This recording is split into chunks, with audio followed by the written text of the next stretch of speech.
إن الحمد لله نحمده ونستعينه ونستغفره ونستهديه ونعوذ بالله من شرور أنفسنا وسيئات أعمالنا من يهده الله فلا مضل له ومن يضلل فلا هادي له ونشهد أن لا إله إلا الله وحده لا شريك له وأن محمدا عبده ورسوله صلى الله عليه وآله وسلم. Nous sommes toujours avec le hadith de Abdullah ibn Mas'ud. Hadith de Abdullah ibn Mas'ud sur les trois cas dans lesquels le sang du musulman est autorisé. Où le sang est autorisé. Le cas de l'apostasie, de l'adultère, et le troisième cas, c'était concernant l'homicide. Ce qu'on appelle le qisas, la loi de Talion. Et on a dit la fois passée que ce hadith-là n'est pas celui de Abdullah ibn Mas'ud, et on a expliqué l'erreur du transmetteur. Et ce hadith-là remonte à Aïcha radiallahu anha, et elle ne l'attribue pas au prophète sallallahu alayhi wa sallam, c'est de Aïcha et de sa parole. Et puis on a parlé du hadith, du même hadith, mais de la chaîne de Uthman ibn Affan, et on a expliqué que cette chaîne est impossible. Donc on a expliqué cela. On a parlé également du hadith de Abdullah ibn Abbas, on l'a expliqué aussi. Il y a d'autres chaînes de transmission comme celle de Anas ibn Malik, on ne va pas tout aborder, mais en fait, toutes ces chaînes de transmission ont un point commun. C'est qu'aucune n'est bonne. Les détails sur toutes les chaînes de transmission de ce hadith-là, il reste quelques-unes. Inch'Allah, sur les détails, on va les voir, Inch'Allah, dans le programme de cette année en sciences du hadith. Aujourd'hui, comme on avait dit, on va parler, Inch'Allah, sur les cas dans lesquels on peut tuer le musulman. Car ce hadith-là parle de trois cas. On a dit au final ce n'est pas un hadith, mais cette parole parle de trois cas. Sauf que les savants musulmans ont compté une dizaine de cas, voire plus. Ils ont dit, par exemple, on peut tuer celui qui ne prie pas. Tariq as-salat, celui qui ne prie pas, sa sentence ou son jugement, c'est la condamnation à mort. Pareil pour celui qui pratique ce que pratiquait le peuple de l'autre, alayhi as-salat wa as-salam, c'est-à-dire cette relation, ce rapport entre les hommes.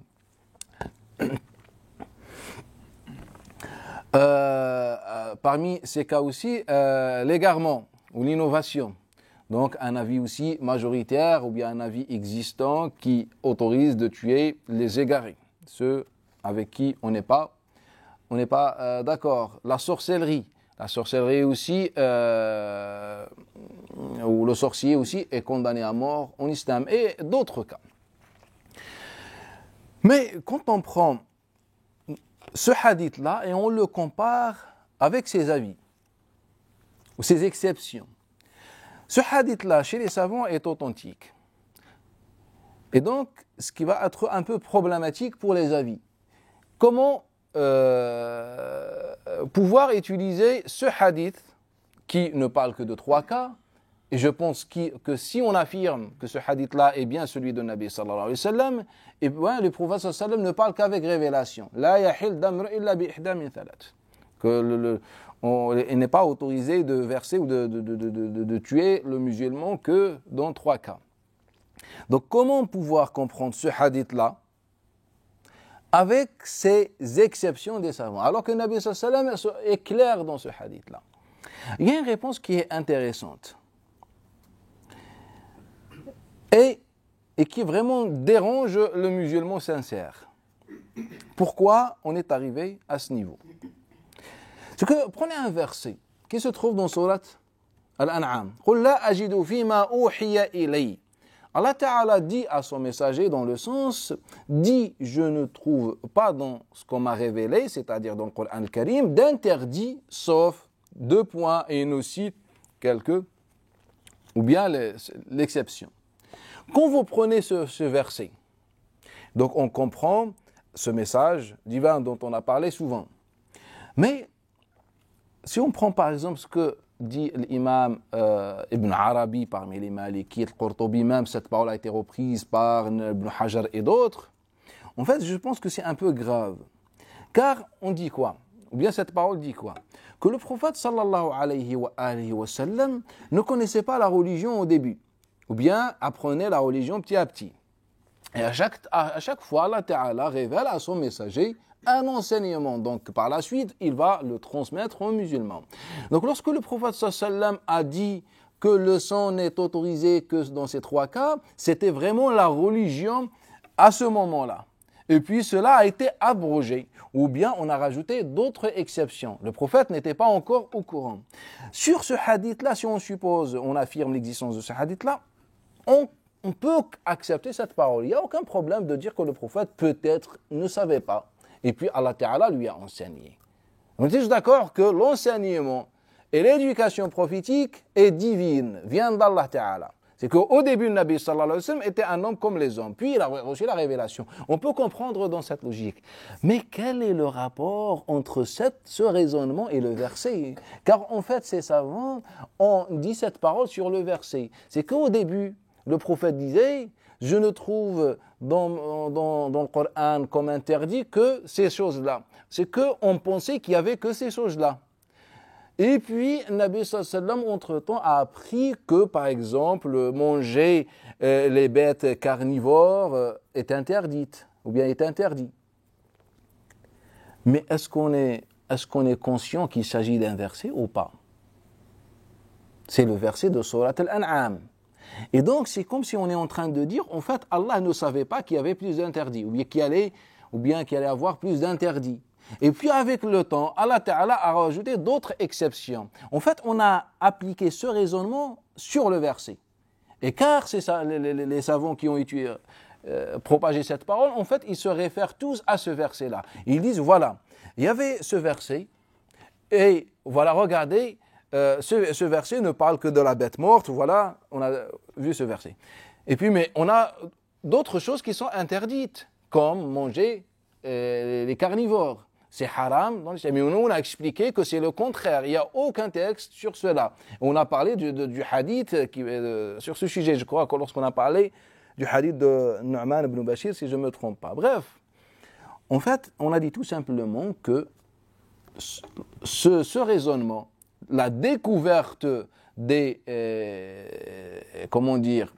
nouvelles interdictions, s'applique également sur le verset. C'est qu'au début, lorsque Allah Ta'ala a fait descendre ce verset, on ne savait pas qu'il y allait autre chose d'interdite. Et donc là, le prophète sallallahu alayhi wa sallam aura dit, donc ce qui est un verset, je ne trouve pas dans le Coran al-Karim d'interdit que les 3 choses, ou bien les hommes. Et que plus tard, le Nabi sallallahu alayhi wa sallam s'est rendu compte au final que ce n'était pas trop vrai. Il y avait plus d'interdits. Et ces interdits sont venus plus tard. Voilà le raisonnement pour comprendre ce hadith, car ce hadith ne parle que de 3 cas. Donc comment on s'est retrouvé avec des dizaines ou bien une dizaine de cas d'exception? Et donc ils ont expliqué de cette façon. C'est que le prophète au début pensait qu'il y avait vraiment 3 cas, après il s'est rendu compte qu'il y avait d'autres cas, et c'est pour ça qu'ils sont mentionnés dans le hadith. Quels sont ces cas-là? Ils nous disent le délaissement de la prière, tark as-salat. Tarku as-salat. Et quel est l'argument qui autorise de tuer celui qui ne prie pas? Car il n'y a absolument aucune divergence sur cela, à l'exception de la position hanafite, avec une relativité. Mais sinon, la majorité et l'ensemble de la Ummah de l'islam est d'accord que celui qui ne prie pas, on doit le tuer. Après, on a divergé sur un petit détail qui n'a aucune valeur. Est-ce qu'il est apostat? On le tue en tant qu'un apostat, kafir, mécréant, ou on le tue en tant qu'un musulman pervers. De toute façon, ça ne va pas changer grand-chose, on doit le tuer. Et puis on a divergé sur un autre petit détail, en quel moment on peut le tuer. Et donc ils disent, on attend la première prière, on lui dit, prie, s'il ne prie pas, on le tue. D'autres ils disent, non, on attend la sortie du temps de la prière. Donc si il retarde et le temps sort, et dans ce cas-là, on le tue. C'est-à-dire que nous, les musulmans, pour nous, le sang n'a aucune valeur. On le tue. Pourquoi il n'a pas prié? Et les musulmans, il est comme nous, sauf qu'il n'a pas prié. Et nous, donc, on doit le tuer. Mais l'argument, la chose qui nous intéresse, c'est la source, c'est l'argument. Après, les avis restent des avis des hommes. Mais nous, on essaye un peu clarifier les choses sur l'islam. Est-ce que l'islam appelle à cela ou pas? Et bien l'argument, en fait, c'est celui dont on a parlé il y a 2-3 cours précédents. C'est le hadith « Umirtu an uqatila an-nas, on m'a ordonné de combattre les gens jusqu'à ce qu'ils disent la ilaha illallah, puis dans une version accomplissent la prière et acquittent az-zakat. C'est le hadith de Waqid ibn Muhammad d'après son père, d'après Abdullah ibn Omar, az-Zuhri d'après Ubaydullah ou d'après Saïd ibn al-Musayyib, d'après Abi Huraira. Et donc le hadith dont on a parlé et on a prouvé que ce hadith-là a été inventé à toute pièce. Le prophète n'a jamais dit umirtu an uqatila an-nas hatta yaqulu la ilaha illallah, et on a expliqué ce hadith-là. Que ce hadith-là n'a jamais été prononcé par un Nabi sallallahu alayhi wa sallam. Donc revenez à ce cours-là. Et donc c'est ça l'argument fondamental. Et après il y a d'autres arguments qui interviennent, qui nous donnent un peu le statut de celui qui ne prie pas, comme quoi il est mécréant kafir. Et le hadith de base, c'est le hadith de Jabir ibn Abdullah al-Ansari et le hadith de Burayd ibn al-Husayb. Donc le hadith de Jabir qui est pratiquement rapporté que par Abu Zubayr, ou bien Madaruhu, pratiquement célèbre d'après Abu Zubayr al-Makki, Muhammad ibn Muslim ibn Tadmur, d'après Jabir ibn Abdullah. Et le deuxième, c'est Hussein ibn Waqid, d'après Abdullah ibn Burayda, d'après Burayda ibn al-Husayb, dans lequel le Nabi sallallahu alayhi wa sallam dit Al-ahd alladhi baynana wa baynahum, le pacte, dans le sens comme ça qui existe entre nous les musulmans et eux les non-musulmans, c'est la prière. Celui qui la délaisse, il devient kafir, mécréant. Et le hadith de Jabir ibn Abdullah, bayn al-abd, ce qui est entre le abd, le serviteur ou l'homme, dans une version l'insan, et la mécréance, c'est quoi? C'est le délaissement de la prière. Tark as-salat. Faman taraka faqad kafar. L'ahd alladhi baynana wa baynahum as-salat. Et deuxième, le hadith de Jabir, ma bayna al-abd, bien sûr avec toutes les versions qu'il y a. Moi, je ne prends pas en considération les différentes versions, mais juste pour que vous reconnaissiez le hadith. Donc, il s'agit du hadith de Jabir ibn Abdullah qui dit ce qui est entre ce qui sépare entre le serviteur de la mécréance et la prière. Et le deuxième, le hadith de Burayd ibn Husayb, le pacte qui existe entre nous et les autres, c'est la prière, etc. En fait, déjà, le hadith, on ne l'a pas compris. Car on a un autre hadith qui rapporte pratiquement la même chose, mais on ne l'a pas expliqué de cette façon. La question qui se pose, sur quels critères vous êtes basé pour différencier entre les deux hadiths? Car le hadith de Abi Qais, Mawla Amr ibn al-As, d'après Amr ibn al-As, Nabi sallallahu alayhi wa sallam nous dit quoi? Fasl ma baynana wa baynahum sahur. Ce qui sépare les musulmans des autres, c'est quoi? C'est sahur. C'est-à-dire lorsque vous mangez à l'aube, juste avant la prière pour Ramadan.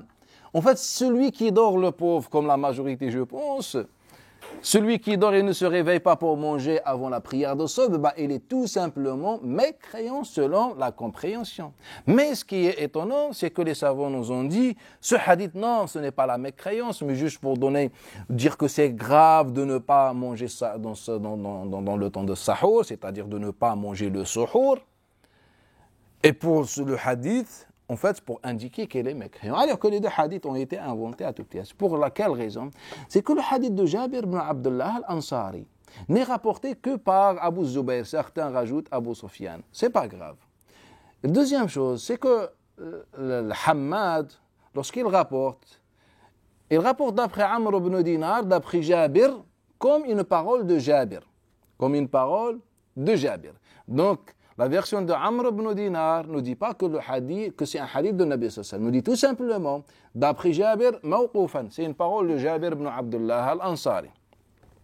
Et la troisième chose, c'est de toute façon, Jabir n'a jamais dit ça. Ni lui n'a jamais dit ça, il n'a jamais non plus attribué cela au prophète sallallahu alayhi wa sallam. Pour quelle raison? Car Jabir ibn Abdullah a laissé un héritage derrière lui. C'était un manuscrit, un recueil de hadith. Comment peut-on expliquer que ce hadith-là ne se trouve que dans le fameux manuscrit de Abu Zubayr al-Makki, alors que ceux qui ont pris ce manuscrit étaient très nombreux? Salim ibn Abil Ja'd, Amr ibn Dinar, Abu Sufyan Talha ibn Nafi', et la liste est longue, même Qatada ibn Di'ama, rajoutez l'autre, l'imam al-Sha'bi, même s'il a écouté beaucoup de hadiths de Jabir, mais il possédait le même manuscrit. Donc comment peut-on expliquer que ce hadith-là ne se trouve que dans le recueil de Abu Zubayr, d'après Jabir, alors qu'ils avaient le même recueil? Tous les élèves de Jabir avaient le même recueil. C'est ce que Yashkuri a écrit avec ses propres mains, puis transmis par son épouse. Et donc, comment on peut expliquer cela? Surtout que le hadith ne parle pas d'un sujet minime, c'est un sujet aussi fondamental, surtout à l'époque lorsqu'on était un peu arriéré. Pour nous, juste les questions juridiques, on était obsédés par ça. Un hadith aussi important et qui pourrait régler le problème et la divergence entre les savants, mais il n'est rapporté que par Abu Zubayr al-Makki. Ou bien Abu Zubayr al-Makki, d'après Jabir ibn Abdullah. Le hadith n'est pas bon. Sachant que ce hadith-là, avec une formule radicalement différente, est rapporté de façon notoire d'après Jabir ibn Abdullah. Il est rapporté par Atta, par Salim ibn Abil Ja'd et beaucoup d'autres. Il rapporte pratiquement et radicalement une parole radicalement différente que celle de ce que prétend Abu Zubayr d'après Jabir ibn Abdullah. Il nous dit que celui qui meurt en attestant La ilaha illallah Muhammad Rasulullah entrera au paradis. Et il rapporte une parole dans ce sens-là. Et là, je vois une grande différence entre les deux paroles, je pense. Celle de Bouraïd n'est rapportée sur terre que par qui? Al-Hussein ibn Waqid. Et lorsqu'on consulte la science du hadith classique, elle nous dit tout simplement que les savants ont dit que Hussein est faible. Pourquoi? Car il dit faible, ils disent Hassan. Hassan, bon. Pourquoi il n'est pas sahih, son hadith n'est pas authentique, très authentique? Eh bien tout simplement car, selon les muhaddithines, il faisait beaucoup d'erreurs. Et j'ai appris aussi en change du hadith, lorsque quelqu'un qui a le niveau de Hussein ibn Waqid s'isole, ce qu'on appelle tafarrud, et le seul qui rapporte un hadith 2 siècles plus tard, je pense que la science du hadith même classique nous dit que le hadith ne devrait pas être bon, car c'est impossible. C'est-à-dire, pendant 2 siècles, les musulmans ne connaissaient pas ce hadith-là. Et puis d'un coup, Allah Ta'ala envoie Jibril alayhi salam, un transmetteur, il découvre des choses. C'est impossible. Ce que la science du hadith dit. Mais en fait, Hussein ibn Waqid rapporte un hadith tout simplement mensonger. Pour quelle raison? Car ce que vous ignorez, que ce hadith-là est apparu la première fois dans l'histoire, où ça? À Marou. Est-ce que vous savez ça se trouve où, Marou? Se trouve à 400 milliards de kilomètres de l'endroit où Nabi Sallallahu a trouvé la mort. C'est-à-dire que ça n'a aucun rapport avec l'époque de la transmission du hadith. Marou se trouve en Turkménistan. Je pense que c'est comme ça.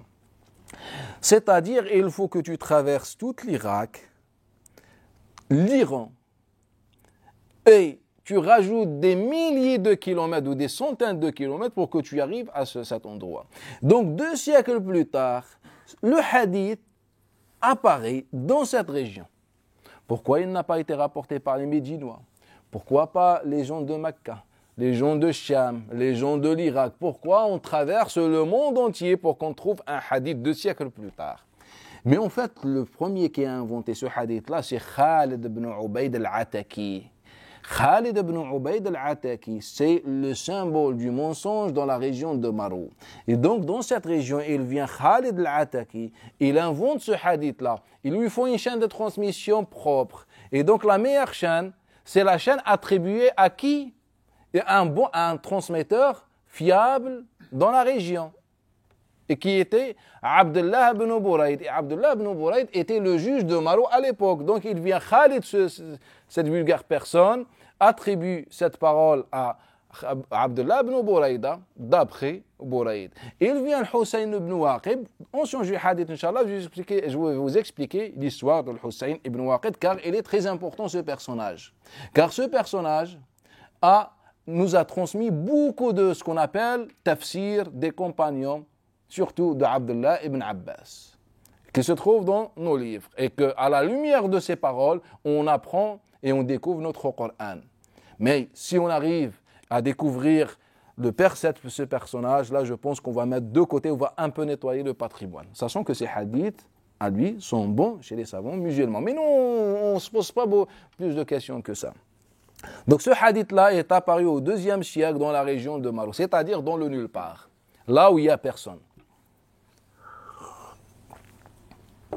Et donc, depuis des siècles, on se base sur ces 2 textes, car ce sont les 2 textes fondamentaux dans la question, pour dire « Ah, il est kafir, il est kafir ». Mais si vous me dites que Anas ibn Malik, Qatada rapporte d'après Anas ibn Malik le même hadith, je vous dis, écoutez, en fait, ce n'est pas Qatada. Qatada n'a fait que tadlis.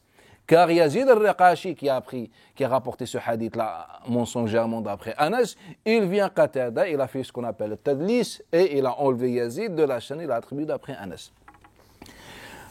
En conclusion, c'est qu'aujourd'hui,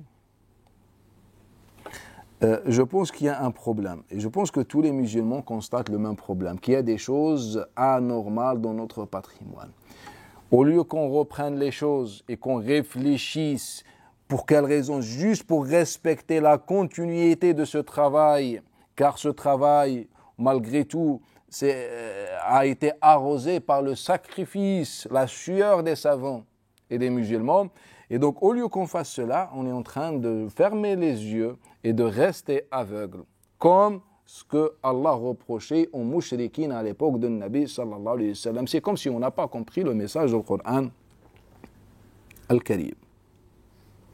La dernière fois, on parlait de l'apostasie. On a ouvert une petite parenthèse, juste pour vous expliquer par rapport à cette chose. Et après, vous allez me dire si peut-être... car des fois, je m'accuse, je me pointe de doigts, je me dis peut-être c'est moi le problème, c'est moi qui ne comprends pas les choses, il est possible. Mais j'aimerais bien partager certaines choses avec vous, comme ça vous me dites si c'est bon ou pas. On parlait de l'apostasie pour qu'on reste toujours dans le même sujet. Est-ce que vous connaissez le Harith ibn Suwayd? Non. Vous ne connaissez pas le Harith ibn Suwayd. Est-ce que vous connaissez Abu Afak? Peut-être ça vous dit quelque chose, pour certains. Abu Afak. Celui que le prophète sallallahu alayhi wa sallam a assassiné. Qui a fait une poésie, tout ça, il l'a assassiné. Même, je crois que j'avais fait une intervention à un moment donné, mais je ne sais pas si elle est publiée, sur Abu Afak. Bref. Hein? Non, Abu Afak, c'est un autre. Ça n'a aucun rapport. Abu Afak, c'est un nom de l'Ansar. Le Harith ibn Suwayd, vous ne le connaissez pas. Ce n'est pas grave. L'imam ibn Hibban, dans l'authentique An-Nasa et dans le Sunan, nous rapporte un hadith. Écoutez attentivement. D'après Daoud ibn Abi Hind, d'après Ikrimah, d'après Abdullah ibn Abbas. Anna rajulan min al-Ansar.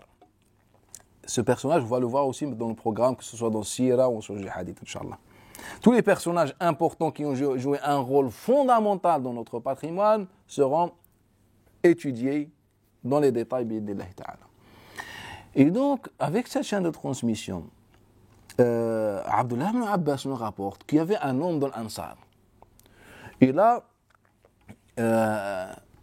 apostasié ad-din, qal irtad.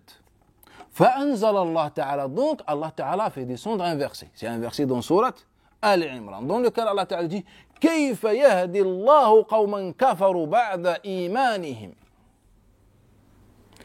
Comment voulez-vous qu'Allah guide des gens qui sont devenus kafirs après avoir l'iman?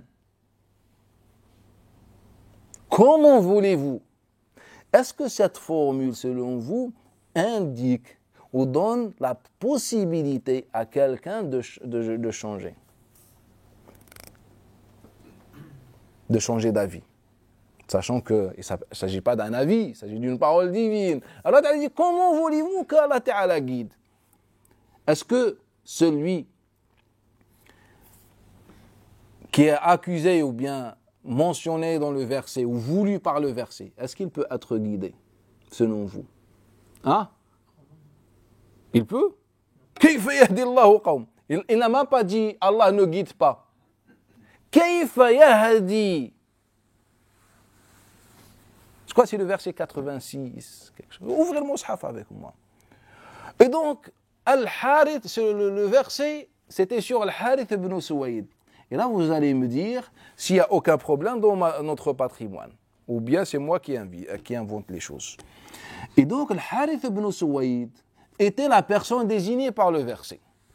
Et donc, on lui a transmis le verset par le biais de sa tribu, ou un membre de sa tribu. Et donc, il a fait tauba.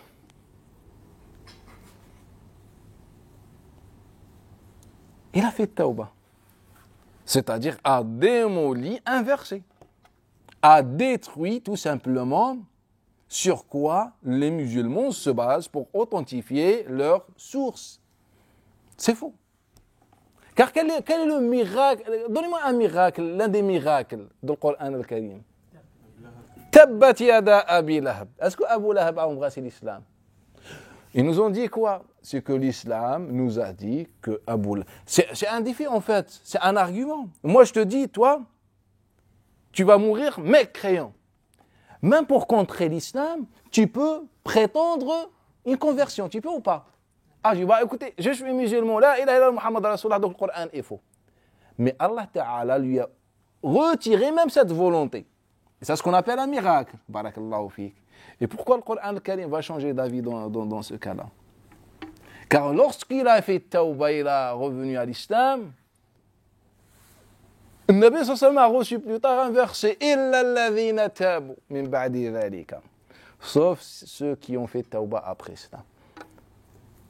Pensez-vous qu'une parole comme celle-là peut venir d'Allah Ta'ala?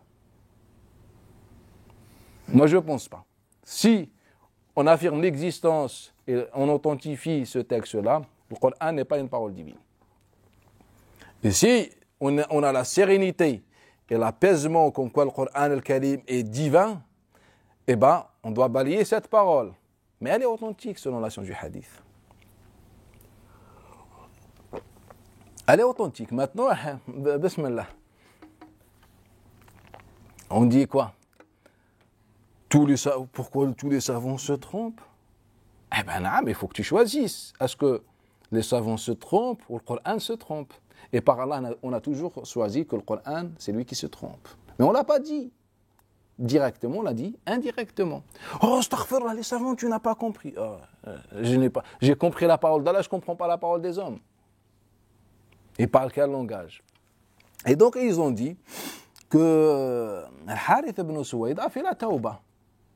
Et quand il a fait tawbah, le prophète sallallahu a reçu plus tard le verset « sauf ceux qui font at-tawbah ». Donc, après, il y a un problème aussi qui concerne les causes des descentes. Et ce problème, vu que ça prend beaucoup de temps, on va l'expliquer pendant un moment dans le programme sur les sciences du Coran al-Karim. Comment on a pu inventer les causes de descente, ce qu'on appelle les causes. Il n'y a pas de cause de descente. Mais quelle légende. Ça, on va le voir de façon objective, scientifique, bi'idhnillahi ta'ala. Et donc, c'est un hadith d'un homme. Mais est-ce que vous connaissez un peu l'histoire de Al-Harith ibn Suwayd? Et ça va vous déplaire encore plus. Al-Harith ibn Suwayd, c'est le premier musulman dans l'histoire. Musulman de l'Ansar, de Medina. Le premier qui a embrassé l'islam avec Nabi sallallahu alayhi wa sallam en écoutant surat Qaf. Il a rencontré le Nabi sallallahu alayhi wa sallam, il a récité, il a dit moi, ya Muhammad, moi j'ai le hikmah de Luqman, la sagesse, il avait un manuscrit de Luqman, etc. Mais ce récit il est authentifié dans le Sira, etc. Bref, il a dit ya Rasulallah, moi j'ai, ou bien ya Muhammad, il n'était pas encore musulman, oh Muhammad, j'ai la hikmah de Luqman. Et là, le prophète sallallahu alayhi wa sallam lui dit, moi j'ai meilleur que la hikmah de Luqman est bonne, c'est-à-dire Luqman quand même.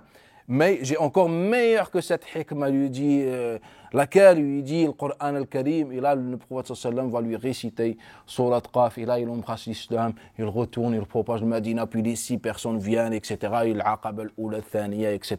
Et l'immigration. Mais Abu Sufyan, il a dit quoi au roi? Dans le hadith de Al-Bukhari, d'après Abdullah, d'après Abdan, d'après Abdullah, d'après Zuhri, d'après Ubaydullah, d'après Abdullah, d'après Abi Sufyan. Il a dit quoi? Est-ce que ceux qui embrassent l'islam délaissent l'islam après? Il a dit non. La preuve que l'islam pénètre dans les cœurs. Quand tu es musulman, c'est un apaisement. Mais là, en fait, il s'agit du premier. Et il va délaisser l'islam quelques années plus tard. Et Allah Ta'ala descend un verset Comme quoi, jamais Allah Ta'ala guide ce genre de personnes, mais le lendemain, ils embrassent l'islam, et après, le Coran est obligé de changer d'avis, sauf ceux qui vont faire tawbah, ou bien qui font tawbah. Mais c'est authentique, le Harith ibn Suwayd, na'am, il a embrassé. Et après, certains savants ont voulu essayer d'améliorer, comment on dit, de résoudre ce problème en disant, en fait, il y a deux Harith ibn Suwayd. Et il y a le Harith ibn Suwayd qui est évoqué parmi les gens de Koufa. Il y a un autre Harith ibn Suwayd Taymi. Normal, en fait, ils nous ont dit ça, et puis d'autres savants ont pris cette parole, et c'est ça ce qu'on appelle le jam'. Le jam' bayn al-riwayat. Pouvoir utiliser toutes les versions. Il y a deux personnes. Harith ibn Suwayd. C'est comme si je vous dis, Muhammad a tué. Non, en fait, dans l'époque du prophète, il y avait deux Muhammad. Il y avait Muhammad le prophète, et un autre Muhammad, mais il n'était pas musulman. C'est lui qui a tué. Ça rentre dans vos têtes? En fait, c'est la même chose. À chaque fois, il y a ce genre de problème, on prétend à chaque fois, et ça on va le voir Inch'Allah, qu'il y a deux personnages qui ont le même nom, Harith ibn Suwayd et Harith ibn Suwayd. Mais ce qui est problématique, c'est que ce Harith ibn Suwayd va mourir le jour de Uhud. On est d'accord? Et les deux versions qui sont authentifiées vont nous dire à la fois qu'il est mort après Tawbah, et à la fin qu'il est, soi-disant, après la Tawbah, il a encore délaissé l'islam et il est mort kafir. Et puis Abu Afak, qui était de sa tribu de Bani Amr ibn Auf, qu'est-ce qu'il a fait? Abu Afak, dans une poésie, il a fait éloge à ce courageux Al-Harith ibn Suwayd qui a fait face à l'islam. Et à cause de cette parole, de cette poésie, le prophète va ordonner de tuer Abu Afak. Après, je ne comprends pas. Est-ce que le Harith ibn Suwayd a fait qu'une seule tawbah, il est mort martyr le jour de Uhud, et que je peux dire radiyallahu anhu, ou Abu Afak, en fait, il n'est pas mort shahid, martyr. En fait, le prophète a demandé à Al-Uwaym ibn Sa'idah, à notre compagnon, tue cet homme. Et après, dans une version, il a demandé à un autre encore de tuer cet homme. Et puis, dans une version, il est mort dans la bataille de Uhud. J'aimerais bien se comprendre. Est-ce qu'il a été assassiné devant la porte de la mosquée, ou dans la bataille de Uhud, ou dans un autre endroit? Est-ce qu'il a fait la tauba, est mort musulman, ou il a fait tauba et puis il a changé d'avis? J'aimerais bien savoir. Aucune réponse. La seule chose, c'est que à chaque fois, tel transmetteur est bon d'après tel transmetteur qui est bon sur la du hadith classique, et bien le hadith est authentique. On accepte tout. Rappelez-vous, les musulmans ont un grand cœur. On accepte tout sans aucun problème. Pourquoi on se prend la tête? Il est mort. Il est à la fois mort et vivant. Et les musulmans et non musulmans. Il a suicidé, il n'a pas suicidé. En fait, c'est possible chez nous. Pourquoi? C'est comme dans le voyage nocturne. Le prophète sallam a rencontré Moussa alayhi salam dans sa tombe, à la mosquée, au premier ciel, au 6e ciel et dans les ruelles du paradis. Sauf si Moussa alayhi salam avait une bête plus rapide que celle de Nabi sallam. À chaque fois, il devançait. Il n'avait rien à faire. Wallahi, subhanallah.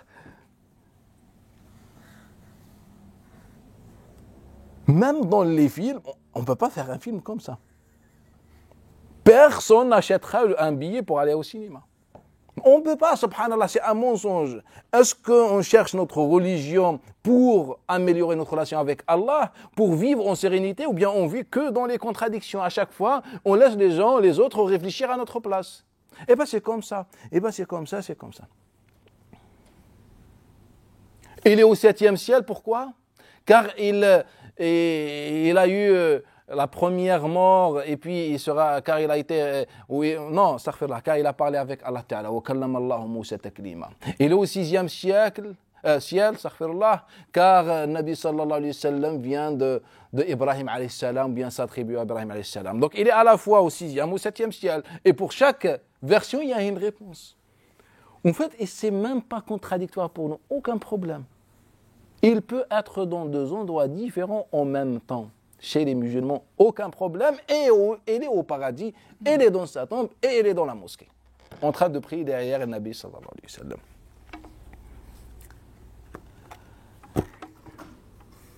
Il y a un problème ou pas? Ya Allah.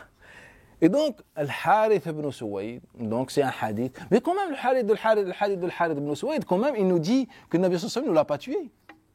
Car, soi-disant, il a fait tawbah, il a fait la ridda, l'apostasie, et le prophète sallallahu alayhi wa sallam n'a pas ordonné de tuer, dans la première version.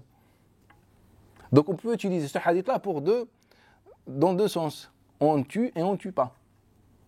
Et donc ça va créer la divergence. Donc qu'est-ce qu'on a fait?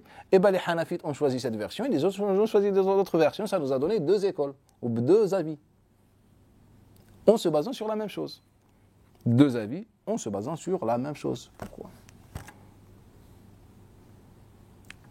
Comme à chaque fois. Un hadith qui me tombe dans la tête, le hadith d'Abdullah ibn Amr ibn As, l'homme qui est venu vers le djihad. Ya Rasulullah, je veux faire le djihad. Le prophète lui a dit quoi? Rappelez-vous. Est-ce que tu as une maman ou des parents, bref, les versions? Il lui a dit Naam, il a dit Fafihima, jahid. Le djihad, c'est avec tes parents, c'est vrai ou pas?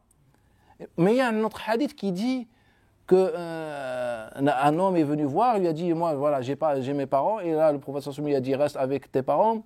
Il a dit non, par Allah, la ujahidanna wa la atrukannahum, par Allah je vais faire le djihad même si je l'ai laissé. Le prophète qu'est-ce qu'il a dit à la fin? Anta a'lam, c'est toi qui sais. En fait, ce hadith-là, on a utilisé ce hadith-là pour dire que lorsque le djihad est fard ayn, est obligatoire pour tout le monde, on n'écoute personne. Ni les parents, ni personne. Car le droit d'Allah Ta'ala devance tous les droits.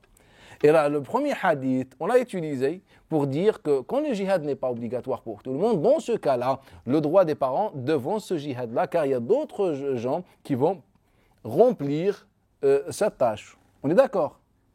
En fait, c'est le même hadith, c'est la même chaîne de transmission. Abu al-Abbas al-Sha'ir d'après Abdullah ibn Amr ibn As, et deuxième c'est Abu Abdurrahman al-Hubli d'après Abdullah ibn Amr ibn As. Qu'est-ce que Abdullah ibn Amr ibn As a rapporté? Ça nous dérange pas, ça nous intéresse pas. La chose qui nous intéresse, c'est qu'il y a deux versions, et les deux versions nous arrangent. Et donc on fait deux catégories. Donc, est-ce qu'il y a un problème? Non, aucun problème. Il y a deux versions, on prend. Pourquoi? En fait, il a posé une question et le prophète a répondu. Après, il a dit, Ya Rasul, je veux encore faire le djihad. Et le prophète a donné une réponse, deuxième réponse, comme ça pour satisfaire tout le monde. Ya Allah. Et donc, on revient à notre sujet. Donc, dans le premier cas, celui qui ne prie pas, il faut qu'on le tue. En se basant sur des textes imaginaires.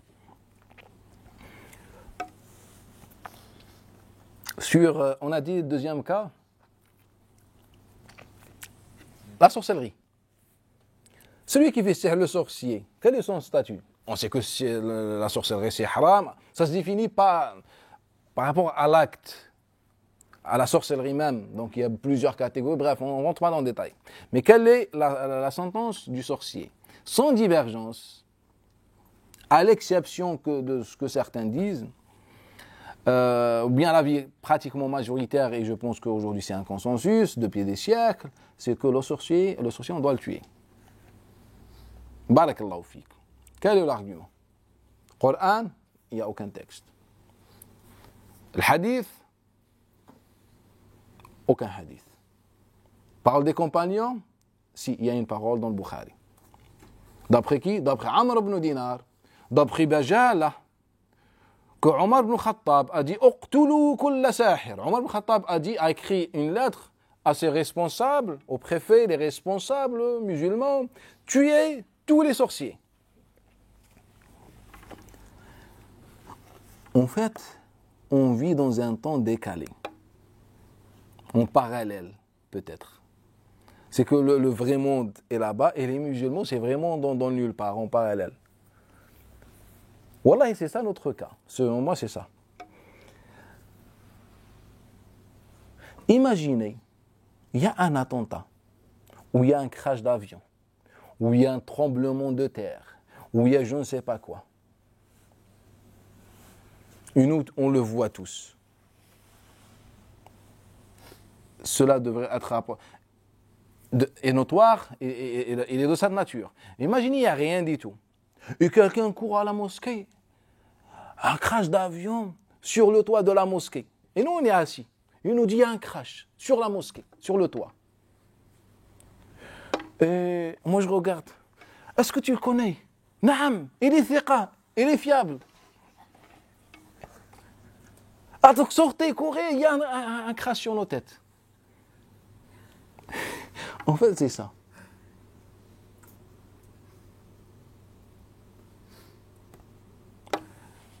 Au coucher de soleil, le jour de Ramadan, on attend, il reste 5 minutes pour le coucher de soleil, le coucher de soleil. Et vient quelqu'un et nous dit, en fait, le soleil vient comment dire, de se lever ou En fait, c'est le matin, il y a plus, ou bien il est dans l'est maintenant, il n'est plus dans l'ouest. Et l'autre, il va me dire, ah, il est fiable, je le connais. Eh bien, c'est vrai. Donc, on reprend le jeûne à zéro. Aucun problème pour eux. C'est ça, en fait, notre raisonnement. La première chose, c'est que, si Omar ibn Khattab a envoyé cette lettre, est-ce qu'on trouve des traces ou pas? On a, voilà, tel sorcier ou tel, zéro trace. Deuxième chose, qui rapporte ça? Déjà, est-ce que vous connaissez Bajala? Demandez à un savant du hadith s'il connaît Bajala. S'il ne connaît pas cette trace, posez-lui la question. Vous allez voir n'importe quel prédicateur ou un imam. Celui qui connaît Bajala, si vous trouvez quelqu'un qui connaît Bajala, venez me voir et vous m'imposez ce que vous voulez comme condition. Je peux prétendre que personne ne le connaît. Peut-être, dans cette scène francophone, je pense que personne. Mais si je vous dis Abdullah ibn Abbas, vous le connaissez ou pas? Non. Pourquoi? Abdullah ibn Abbas est un grand élève à Omar ibn Khattab, par exemple. Si je vous dis Abdullah ibn Omar, vous le connaissez, il rapporte d'après Omar ibn Khattab. Bref, Omar ibn Khattab avait des élèves, des gens qui prenaient sa science. Mais Bajala ne figure nulle part. Maintenant, écoutez, ce hadith-là est authentique, ou bien cette parole de Omar est rapportée dans le Bukhari, est authentifiée sans divergence, à l'exception de certaines remarques de l'imam ad-Daraqutni, comme à chaque fois. Je pense que c'est parmi les rares qui ont réfléchi en changer hadith. Il vient, al-Bukhari et les musulmans authentifier ce hadith-là. Il n'y a aucun problème. Parlez-moi de Bajala. Parlez-moi de Bajala, je vais vous raconter l'histoire de Bajala.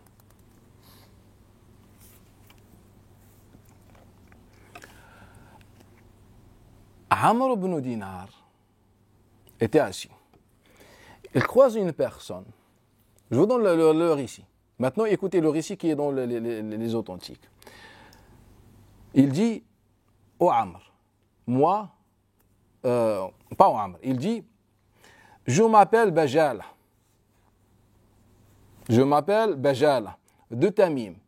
Quand j'écrivais pour Juz ibn Muawiyah, qui était Amil, employé de Omar ibn Khattab, nous avons reçu la lettre de Omar ibn Khattab qui disait, voilà, tuez les sorciers. Puis Abdurrahman ibn Auf m'a rapporté, etc. Là, vous me suivez. C'est ce qu'on trouve dans le récit. Eh bien, prenez tous les livres qui ont parlé de la vie de cet homme. Tous les livres sur les transmetteurs. En fait, vous allez trouver ce qu'il a dit exactement. À part ce qu'il a dit, on n'a aucune connaissance. Même les djinns n'avaient aucune idée sur cette personne. On trouve, prenez n'importe quel livre. Bajala ibn Abd al-Tamimi écrivait pour Juz ibn Muawiyah.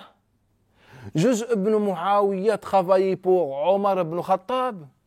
Et il rapporte, donc Bajala il rapporte d'après Juz ibn Muawiyah, d'après Omar ibn Khattab, d'après Abdurrahman ibn Auf, et d'après Bajala ibn Abdah, rapporte Amr ibn Dinar et un certain Ya Allah.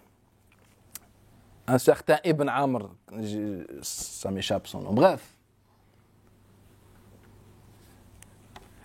Quand le monsieur, le cheikh du hadith, va étudier les livres sur les transmetteurs, il trouve ça.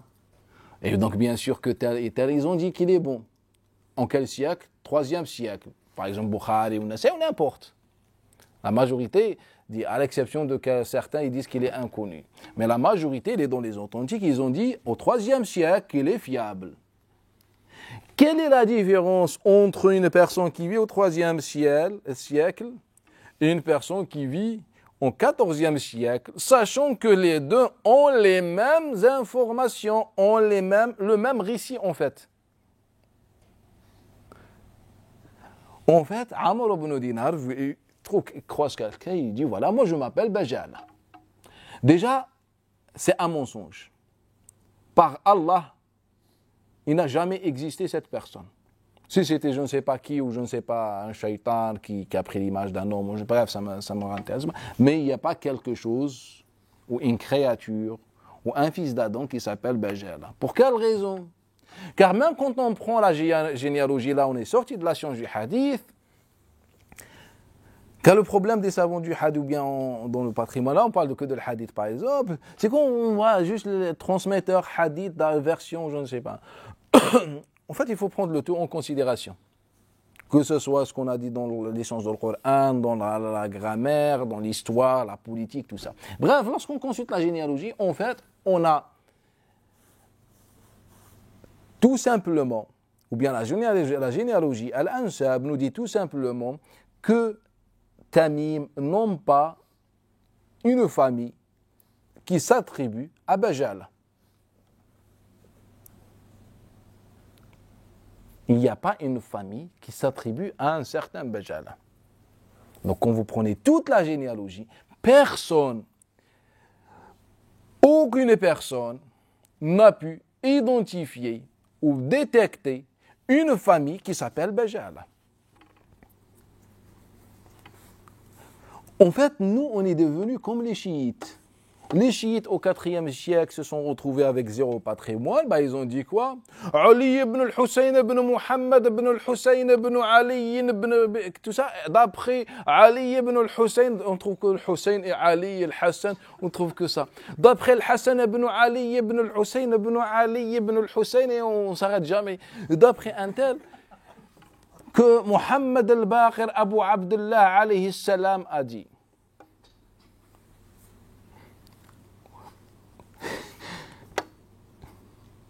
C'est vraiment beau. Que Ali ibn al-Hussein ou al-Hussein ibn Ali, bien sûr, al-Hassan ibn Ali ibn Hassan ibn Ali ibn al-Hussein ibn al-Baqir ibn Muhammad. Donc toujours, c'est les mêmes noms qui reviennent. On est en famille. Et on sait que c'est des gens inexistants. Mais il faut que tu donnes une crédibilité. On a fait la même chose. Sauf que nous, peut-être, on ne l'a pas fait de façon volontaire. Comment peux-tu, valider quelqu'un inconnu jusqu'à il t'a dit je m'appelle Bajala ibn Abda et j'écrivis pour Juz ibn Muawiyah. Et ce qui est problématique c'est que Juz ibn Muawiyah n'a jamais travaillé pour Omar ibn Khattab. C'est un mensonge. Ce n'est pas juste une vulgaire personne me dit j'ai travaillé pour Omar et je dis j'ai travaillé pour Omar. La science ne se limite pas à une personne. Et donc, quand on enquête, personne n'a travaillé pour Omar qui s'appelle Juz ibn Muawiyah. Il n'y avait pas Juz ibn Muawiyah qui travaillait pour Omar. Donc c'est un mensonge. Mais nous, il a dit je travaille pour Juz ibn Muawiyah. Et j'ai parlé avec Abdurrahman ibn Auf, donc ça montre qu'il est fiable, pieux. Est-ce que les compagnons fréquentent les pervers? Non. Donc il est masha'Allah. Donc si un jour tu as croisé un chat qui parle et il te dit voilà moi j'ai travaillé pour Abu Bakr as-Siddiq, tu dis le chat, fils du chat, radiyallahu anhu. Ou un transmetteur fiable et je le trouve dans l'authentique ou dans le patrimoine. C'est ça ce qui se passe en fait. Et puis tous les savants musulmans ne se réfèrent qu'à cette version, à ce récit-là. Quand Omar a dit tuer. Omar n'a jamais dit tuer, subhanallah. Après, je ne parle pas de certains d'autres récits comme celui de Abdullah al-Umari, bref, ou les autres. Mais juste pour vous expliquer aussi que, en fait, il y a un problème fondamental. Il y a un problème fondamental. Faites des recherches, prenez, cherchez Bajala ibn Abda et vous allez vous essayez de découvrir plus d'informations sur cette personne. Personne ne connaît ça. Et en fait, lorsqu'ils disent, ils rapportent d'après Omar et Abdurrahman ibn Aouf et Juz, et le quatrième, Abdullah ibn Abbas, donc vous pensez qu'il a 4 cheikhs. Donc vous pensez qu'il avait plus de récits, c'est ça. Quand je vous dis, il rapporte d'après Omar, Abdurrahman ibn Aouf, Juz et Abdullah ibn Abbas, c'est ça ce que vous pensez. En fait, c'est un mensonge.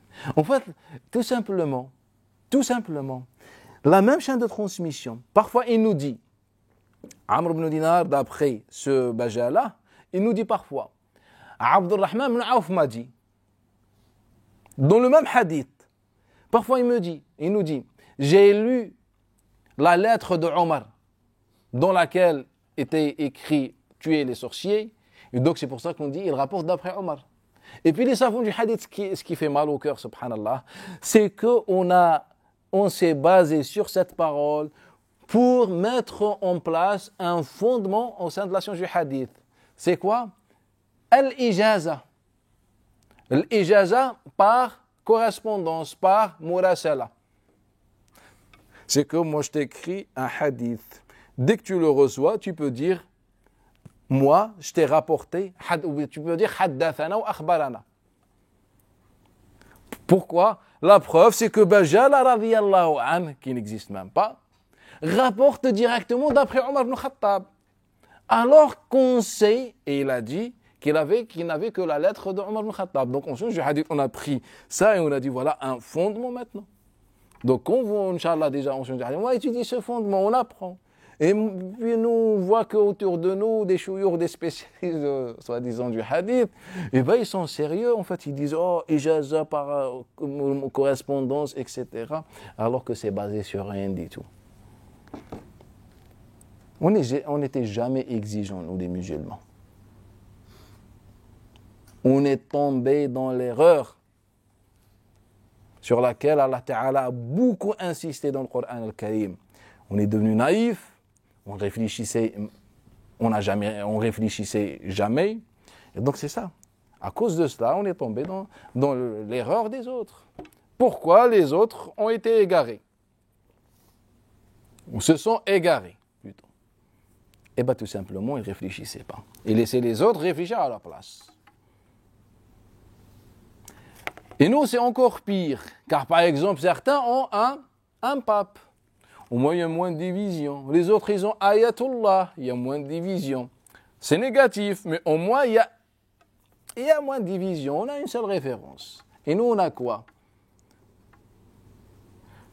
Eh bien, on a une barbe, siwak, et qu'il faut dire au début de chaque conférence, astaghfirullah, masha'Allah, etc. Et tu donnes 1 ou 2 mots arabes dans ton discours et tu deviens une référence. C'est ça ce qu'on a nous aujourd'hui. Une barbe avec quelque chose blanc, une cape blanche sur la tête. Et ça. Et tu parles doucement et tu fais le sérieux. Tu rigoles pas. Tout ça, sérieux. Et après, donc, on va dire, oh, cheikh, etc. Il faut respecter cheikh. C'est ça ce qu'on a. Tu joues bien un rôle, et ben tu deviens le cheikh. Donc tu viens, etc. Du astaghfirullah. Vous ne remarquez pas que les cheikh, ils sont trop sérieux? Vous remarquez ou pas? Ils sont très sérieux. Alors là, ils ont ça. 0. Mais ils sont trop sérieux. Pourquoi? En fait, pour impressionner les gens. Alors que le Nabi sallallahu alayhi wa sallam s'assoyait avec tout le monde. Lorsque le bédouin, il vient, Dhimab ibn Tha'laba, on lui dit, telle personne qui est assise parmi les gens. C'est ça le Nabi, il est comme tout le monde. Beau. Telle personne, elle est là-bas. Donc il piétine tout le monde, il arrive. Ibn Abdul Muttalib, il dit, astaghfirullah, je suis le messager d'Allah, dit Muhammad Rasulullah. Non. Aujourd'hui, tu vas voir un cheikh, tu lui dis, tu appelles par son prénom, et tu oublies le mot cheikh, et de le vous voyez. Tu es kafir. Il ne va même pas te répondre. Moi, tu m'appelles, tu me tutoies, Moi, je... Et donc, je prends. C'est ça ce qu'on a aujourd'hui, nous. Au moins, eux, ils ont un Vatican, c'est organisé. On sait c'est nul, il n'y a pas de réflexion, mais au moins c'est organisé. Les autres, ils ont Al-Hawza, ils ont Ayatollah, ils ont Wilayat al-Faqih. Au moins, c'est organisé. Et moi, on a quoi? Eh bien, le premier qui rentre à la mosquée, on fait de lui l'Amin, le véridique. Lorsque le Nabi sallam, on a dit celui qui rentre à la mosquée tranchera entre nous. L'histoire de la construction de la Kaaba. Rappelez-vous, c'est ça. Eh bien, nous, on applique ça sur n'importe qui. Celui qui a une grosse barbe et rentrera le premier à la mosquée, tranchera entre nous, dans notre religion. On fera de lui l'intermédiaire. Et c'est ça notre cas. Il ne faut pas laisser les autres réfléchir à notre place. Il n'y a pas quelque chose qui s'appelle Bajala. Il n'y a pas quelque chose qui s'appelle la Bajala. Dans la logique, ce que j'ai appris moi avec le Coran al-Karim, que pour que quelqu'un me manipule ou m'arnaque, il faut beaucoup de choses. Il faut vraiment qu'il consulte les djinns et les ins. Ce que j'apprends dans le Coran al-Karim, c'est que le musulman, la première sunna qu'on apprend dans le Coran al-Karim, c'est la réflexion. C'est que le shaitan ne peut pas te manipuler. C'est que tu es quelqu'un, tu réfléchis. Les actes, tu peux faire des erreurs. Mais en tant qu'une personnalité musulmane, mashallah, personne ne peut. Mais nous, c'est le contraire. Il n'y a pas bajala. Il n'y a pas bajala. Quand je prends tous les éléments que j'ai, l'histoire, la politique, les transmetteurs, le hadith, le sira, la généalogie, aucune preuve sur l'existence de Bajala. Donc ce n'est pas juste Amr ibn Dinar, quelqu'un le manipule en lui disant je m'appelle. C'est pas lui Amr ibn Dinar n'a fait que rapporter le hadith. C'est pas juste quelqu'un lui dit je m'appelle Bajala. Donc comme on a fait avec le hadith dont on a parlé sur l'âge de la puberté. À quel âge l'homme est pubère? Selon le hadith, pas selon vous. À l'âge de 15 ans. Le hadith. Et quelle est la référence? Atiyya al-Quradi radiyallahu anhu. Dites radiyallahu anhu. Je suis en train d'évoquer le nom d'un grand compagnon qui rencontre Abdel Malik ibn Umayr et lui dit je suis un membre de Bani Quraïda et moi on m'a pas tué car j'étais non j'ai dit 15 ans astaghfirullah. Al-Inbat, celui qui comment dire al-Inbat? Quand on voit les signes de puberté sur son corps, voilà. Il dit que moi, on m'a vérifié et ils ont vu que j'avais pas les signes de puberté et c'est pour ça qu'ils m'ont relâché. On a attribué au prophète qu'il a tué 800 personnes, ou 700 selon les versions. Hein? On a dit 900 aussi. Barakallahu fik. Le frère et les généreux, il nous dit 900. Non. Nous voulons, c'est une sunna. Dans tous les livres de Surah, le prophète a tué, c'est pas grave. Pourquoi? Car ils méritent, sont des kafirs. Et donc, il nous dit, j'ai demandé à Mujahid, l'élève de Abdullah ibn Abbas, je lui ai dit, qu'est-ce que tu as des informations sur ce compagnon? Il me dit, en fait, j'ai croisé une vulgaire personne dans le nulle part dans la région de Koufa, et il a prétendu qu'il s'appelle Atiyya. Et donc, vu qu'il parle de Bani Quraïda, il s'attribue à Bani Quraïda, il vient Abdel Malik ibn Umar, il nous a dit quoi? Atiyya al-Quradi. Donc, il lui a donné une identité. Donc, on va trouver que les savants du hadith, lorsqu'ils parlent de ce personnage, ils disent Atiyya al-Quradi. Donc, qu'est-ce qu'ils vont faire? Les savants des généalogies, ils vont faire quoi? Ils vont importer l'origine de Bani Quraïda, qui est connue, et lui donner cette origine. Donc, Atiyya, fils d'un tel, jusqu'à ce qu'on remonte à Adam. Toi, dans ta tête, tu dis, subhanallah, c'est vraiment quelqu'un qui existe, alors qu'il n'a jamais existé. C'est ça ce qui se passe. Après, tu vas me dire qu'il n'y a pas un problème que...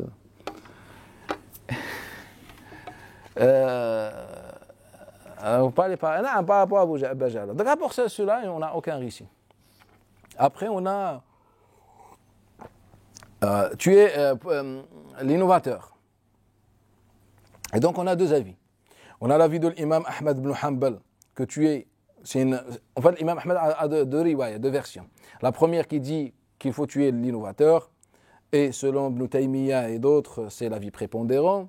Et puis, deuxième avis, on ne tue pas l'innovateur. On le frappe jusqu'à ce qu'il meure ou il fasse la tauba. Donc, c'est-à-dire, on le frappe chaque jour. Après, on a divergé sur les détails.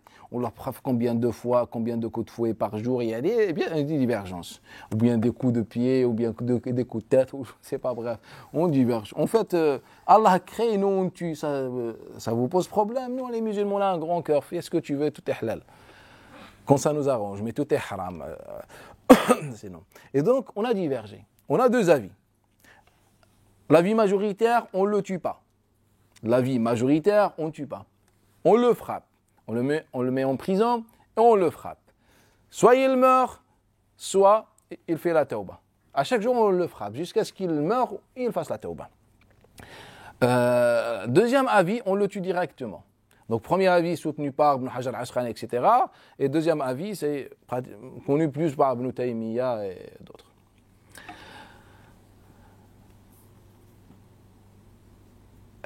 En fait, j'ai aucun commentaire à faire. La seule chose que je peux vous dire, regardez. Après, comment je vais trouver un prédicateur, un cheikh, me parler de la tolérance dans l'islam? Mais quelle tolérance? Dans ton sens? Ou dans ce que tu caches? Quand tu caches les choses? Eh bien, faites-moi un commentaire sur ça. Tolérance. C'est pour ça que la Ummah de l'islam est infectée. Même dans notre éducation, on est touché et impacté par ce phénomène.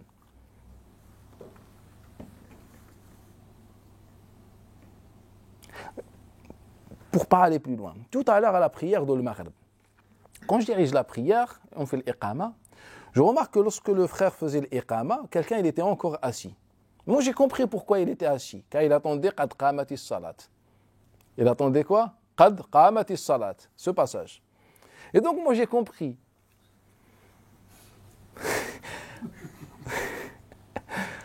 Moi au fond, ça ne me dérange pas. Même si je rentre à la mosquée, je te trouve en train de prier en direction de Palestine ou de la Lune, ou du soleil, ou de ce que tu veux, ou de, je ne sais pas, ou de chez toi, ça ne me dérange pas. Allah nous jugera à la fin. Moi, mon devoir sur terre, c'est quoi? Les ta'arafu.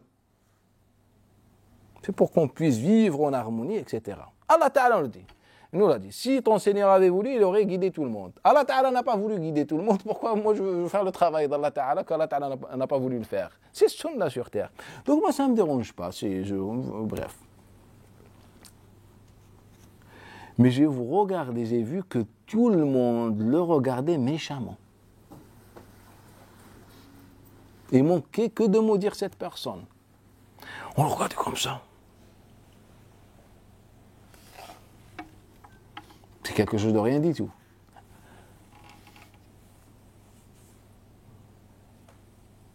Pourquoi je dois le juger? Moi, au fond de moi, je sais qu'il est en train de faire n'importe quoi, mais franchement, je m'en fiche de ce qu'il fait et de ce qu'il fait. Il est convaincu, il a tort selon moi ou pas, c'est pas mon problème. Moi, quand je termine la prière, je lui passe salam. Même s'il ne me donne pas le sourire, barakallahu fik. Comme lui, ou un juif, ou un chrétien, ou un bouddhiste athée, je salam à tout le monde. Car ils ont tous une part de l'esprit divin. Nafartu fika fihi min ruhi. Allah a insufflé le ruh dans les fils d'Adam. Ça s'arrête là l'histoire. Mais tout le monde le regardait. Et ça, c'est ce qu'on appelle le fanatisme. C'est ça ce qui nous arrive. Tout le monde, tous les musulmans, sans exception, même ceux qui appellent à l'ouverture d'esprit, sont touchés par le fanatisme. Preuve, adopter un avis différent. Vous allez voir un cheikh qui prétend appeler les gens à l'ouverture d'esprit, la tolérance, et prenez un avis et faites semblant que vous n'êtes pas d'accord avec lui. Et vous allez voir sa réaction. Vous allez voir. Vous allez voir sa réaction. Faites vous-même le travail. Faites vous-même le travail.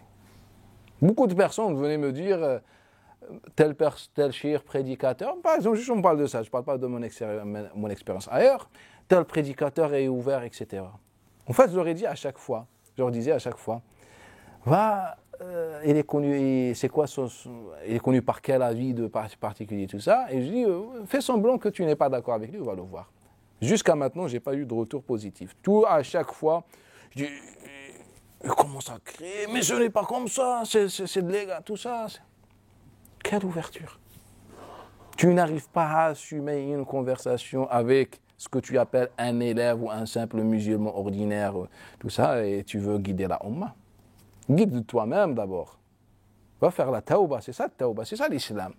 Ce n'est pas l'islam quand tu laisses pousser la barbe, ou sunna, ou quand tu dis akhi, ou la femme dit la ma sœur. C'est pas l'islam ça. Nous, on est, machallah, que dans ça. L'islam, c'est le concret.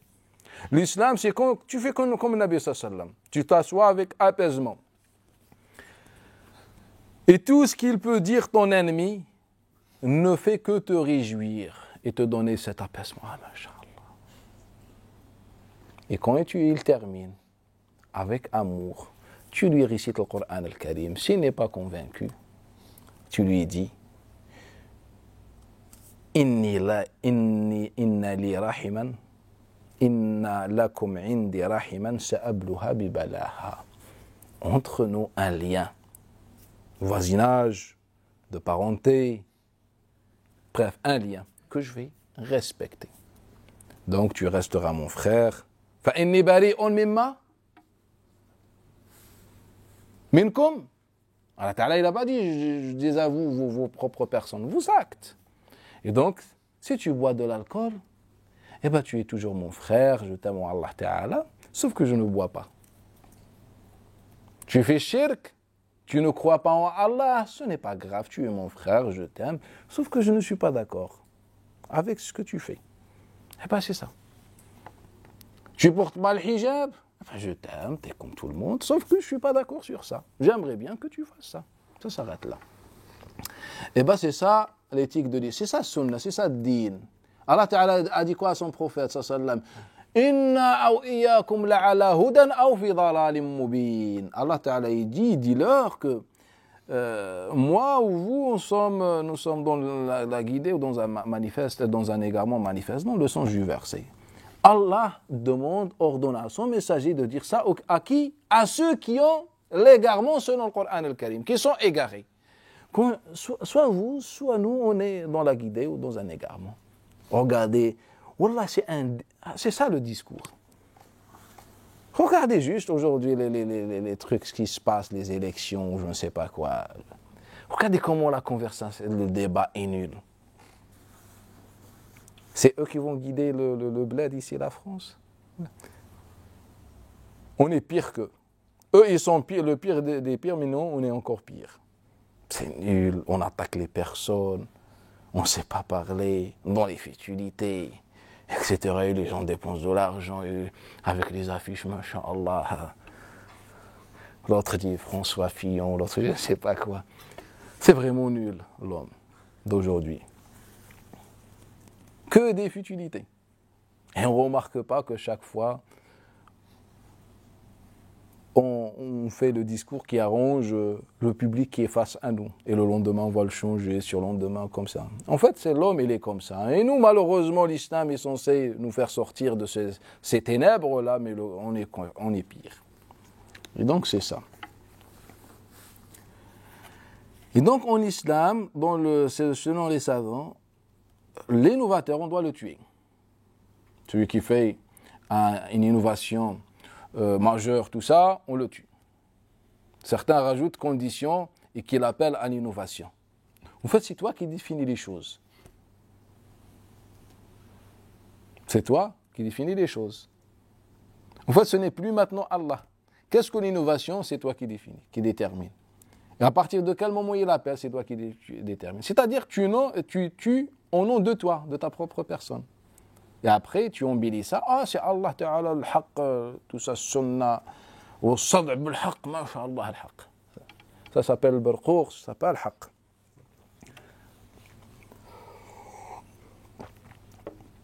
Peut-être on s'arrête ici. Après, on a ceux qui font ce que faisait le peuple de l'autre, alayhi as-salatu was-salam, et donc aussi on doit le tuer.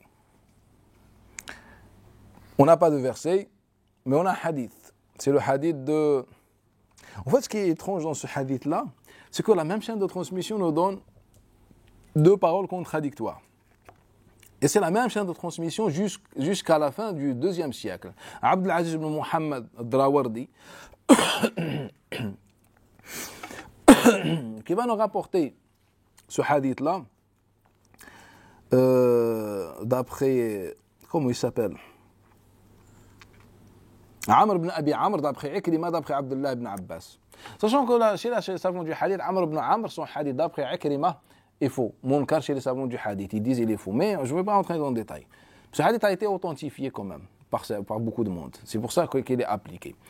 Et donc, il nous dit quoi? Abdul Aziz ibn Muhammad Drawardi, qui est mort à la fin du IIe siècle, nous rapporte avec cette chaîne de transmission 2 points. Il nous dit qu'Abdullah ibn Abbas a dit, le prophète sallallahu alayhi wa sallam a dit, celui qui fait cela avec un homme, ce rapport avec un homme, tuez les deux. Et celui qui le fait avec une bête, tuez les deux. On est d'accord? Et la même chaîne de transmission, le même endroit, etc., que le prophète sallallahu alayhi wa sallam a dit, Allah maudit celui qui fait cela 3 fois. Allah maudit celui qui fait 3 fois. Qu'est-ce que Abdullah ibn Abbas a attribué au prophète sallallahu alayhi wa sallam? Ça ou ça? Sachant que les deux sont faux. Donc à la fin du IIe siècle, on a 2 paroles. Mais ce qui est étrange, c'est que les savants ont authentifié les 2 versions. Et après, ce qui est encore malheureux, c'est que Abu Razin, on lui a posé la question. Qu'est-ce que Ibn Abbas t'a rapporté? Et il nous dit que Abdullah ibn Abbas, lorsqu'on lui a posé la question sur le jugement de celui qui fait par exemple le rapport avec la bête, il leur a dit il n'y a pas de had, il n'y a pas de sentence, il n'y a pas de sanction. Et donc la pratique de Ibn Abbas dit il n'y a rien. Et après on trouve à la fin du IIe siècle un hadith. Et après on a divergé comment on le tue. Donc certains ils disent par lapidation, on le lapide. D'autres, ils disent on le ramène sur une montagne et on le jette. D'autres, ils disent on se construit un mur et on le fait, on l'allonge au bas du mur et on démolit le mur sur lui. C'est-à-dire lorsqu'il y aura un État islamique, moi, Inch'Allah Ta'ala, je vais ouvrir une société de maçonnerie ou de ciment ou je ne sais pas. Je deviens un cimentier et je travaille. Ça fait beaucoup d'argent. À chaque fois, il y a quelqu'un qui fait ça, et bien ils vont faire appel à moi, je construis un mur et on le démolit.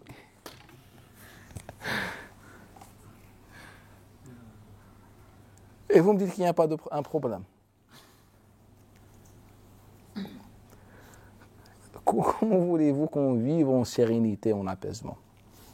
Moi, je pense que le problème aujourd'hui, c'est tout d'abord, qu'est-ce que l'islam? Tant qu'on n'a pas répondu à cette question, car je pense que beaucoup de monde pense qu'ils ont l'islam. En fait, il faut qu'on détermine, qu'on donne une définition claire. Qu'est-ce que l'islam? Et on met de côté ce que les hommes ont rajouté. Je pense qu'il est temps pour les chefs religieux ou les chouyoukhs, comme vous voulez, de s'asseoir, de réfléchir et de reprendre les choses en main. Moi, je pense que surtout en ce monde-là, on ne peut plus arnaquer et manipuler les gens avec les belles paroles. Ce n'est pas encore ton niveau quand tu lui poses une question. Ce n'est pas encore ton niveau. Il faut que tu commences par les priorités. Ce n'est pas important. Quelle est ta relation avec Allah? Ce n'est pas encore. Donc, commence par les choses utiles. L'ilm al-nafi'. Après, on a déterminé ce que ça veut dire ilm al-nafi', la science utile. Et donc, je pense que les gens aujourd'hui, alhamdoulilah, ils sont beaucoup plus intelligents que ça. On ne peut plus arnaquer les gens. Toi, après 14 siècles, c'est-à-dire que tous les savants avaient tort pendant 14 siècles. Ah, c'est un égarement.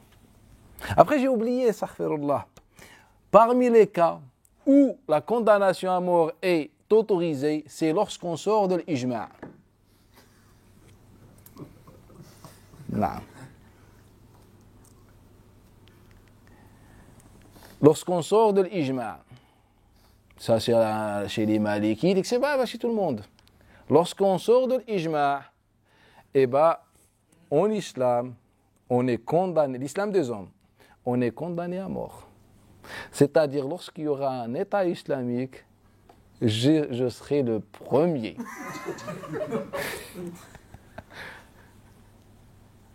Naam.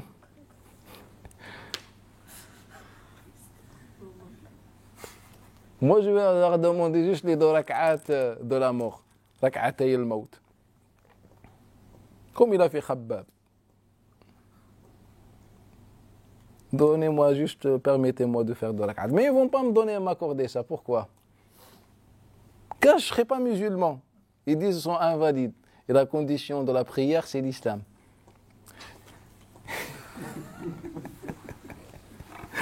Ya Allah. Quand tu sors de l'ijma'.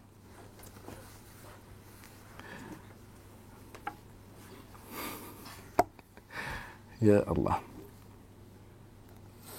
Après, je ne sais pas. Là, vous voyez que, par exemple, depuis qu'on a commencé les hadiths de Nawawi, je pense peut-être 1 ou 2 fois on a pu parler en sérénité d'un hadith. Mais toujours c'était que des problèmes, je pense.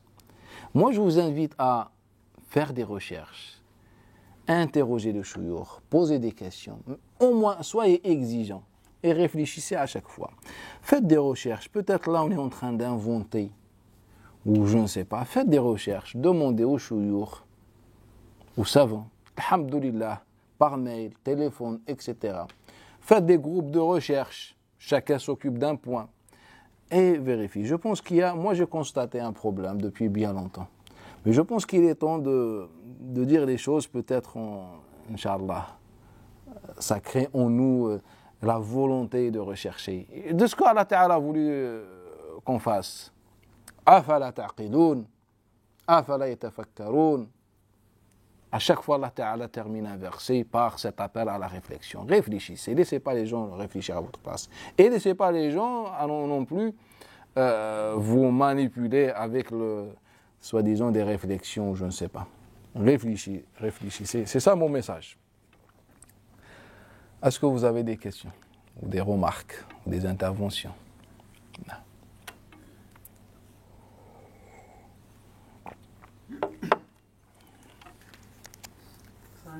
Salam wa rahmatullah. Dans la khilaf de Abu Bakr, il y a le Hurub al-Ridda. Et ils expliquent la cause de cette guerre, c'est qu'il y avait une partie des musulmans qui ne voulaient pas donner la zakat. Et Abu Bakr, il a combattu ces musulmans parce qu'il ne veut pas donner la zakat. Comment on peut comprendre cet acte des Sahaba? Si elle est notoire, bien sûr. Si cette histoire, elle est notoire, elle est juste, elle est sahih. En fait, tout d'abord, ce que tu es en train de dire est le récit de Waqid ibn Muhammad d'après le père, d'après Abdullah ibn Omar. Et j'ai déjà parlé et montré que ce récit n'est pas bon. Ils n'ont jamais parlé de zakat, il n'y a pas eu un débat entre Abu Bakr et Omar. Il n'a pas dit et il n'y avait rien de tout cela.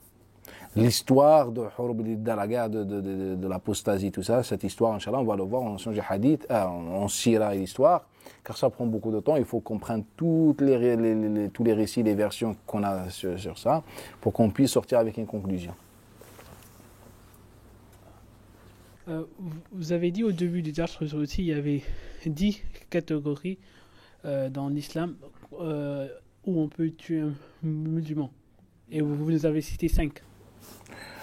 J'ai dit ce que, par exemple, Abu Bakr ibn Arabi disait il y a 10. On peut diverger, peut-être on a moins, plus, tout ça, ça dépend des écoles, mais ils sont d'accord sur ce que je viens de citer.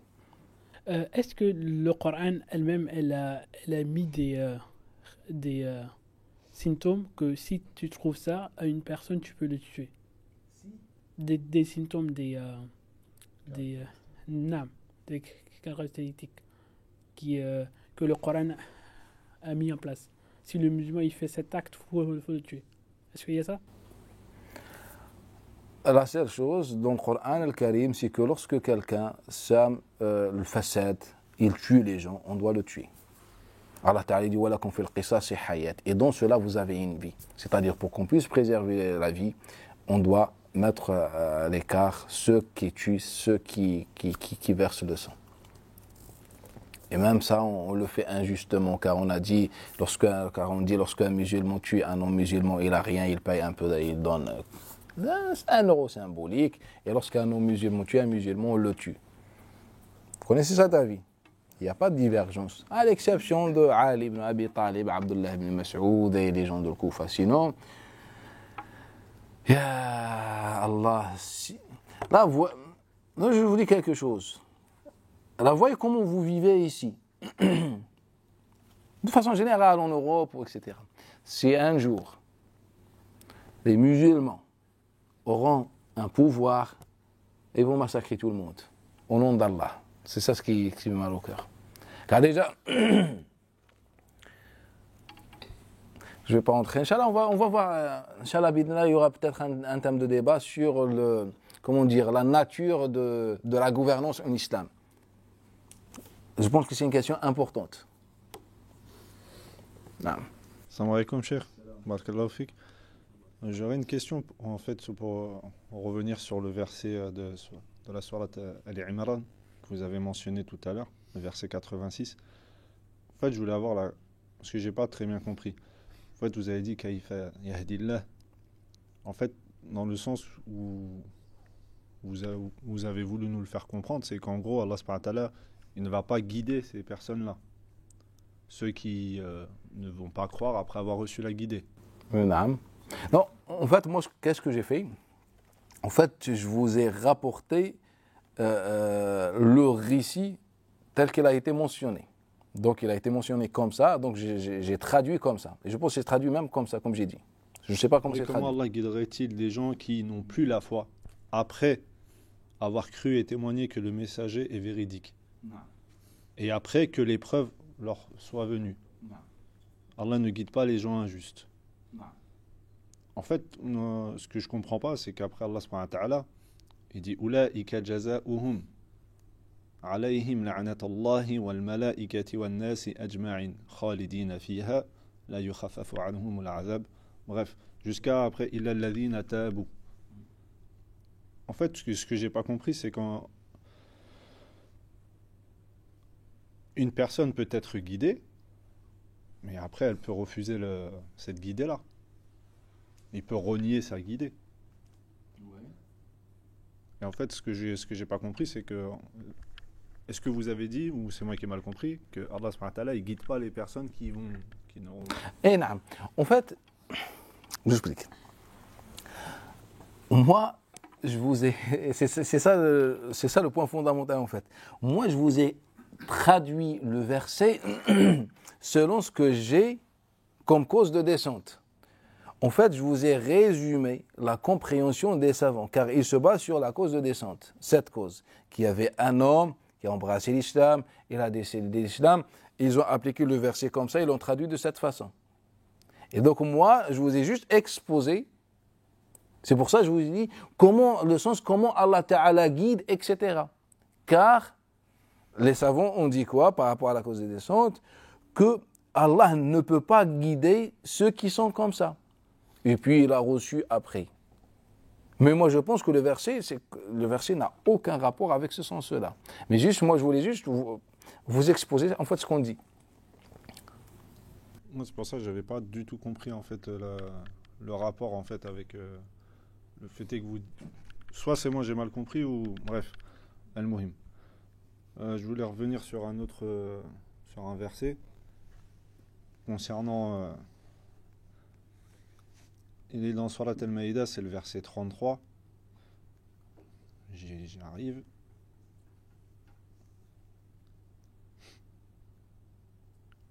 Allah subhanahu wa ta'ala dit innama jazaa'u alladhina yuharibuna Allah wa rasulahu wa yas'auna fil ardi fasada. Est-ce qu'on peut appliquer ce verset-là concernant par exemple le sahir? Mais Allah Ta'ala dit quoi? Je veux wa yas'auna fil ardi fasada. Barakallahu fik. En fait, il faut qu'on lise attentivement une formule, une expression dans le Coran al-Karim. C'est que souvent Allah Ta'ala, ou bien parfois Allah Ta'ala, dans le verset, associe avec lui le Nabi sallallahu alayhi wa sallam. Par exemple, comprenez par exemple les versets qui concernent tout ce qui concerne les droits des musulmans. Souvent Allah Ta'ala, il parle au nom des musulmans, il dit Allah wa Rasul. Par exemple, lorsque Allah Ta'ala il nous parle du butin, il nous dit Allah wa Rasul. Et donc ici on a le même verset. Quand vous prenez, vous pouvez, lorsque dans vos lectures du Coran al-Karim, remarquer à chaque fois lorsqu'il y a Allah wa Rasul, souvent on parle d'un droit. Et donc lorsque Allah Ta'ala dit innama jazaa'u alladhina yuharibuna Allah wa rasulahu wa yas'auna fil ardi fasada, il parle pas de ceux qui qui s'opposent à l'islam, qui ne veulent pas embrasser l'islam, car le verset a été traduit comme ça. Yuharibun, de nombreux savants ils disent que ceux qui s'opposent à l'islam, c'est-à-dire les mouchriks ou je ne sais pas quoi. Donc ceux qui font le harb contre Allah et son messager, c'est-à-dire contre les autres.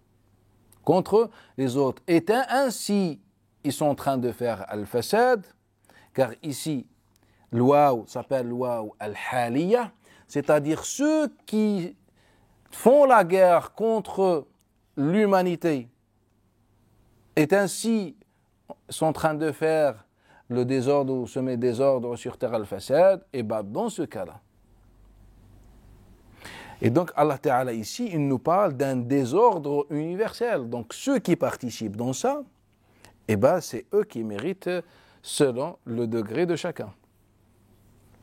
Et donc si on est face à un phénomène universel, un phénomène social, etc., qui crée et sème vraiment un grand désordre et qu'avec cela on ne peut plus vivre tout ça, c'est ça le sens voulu.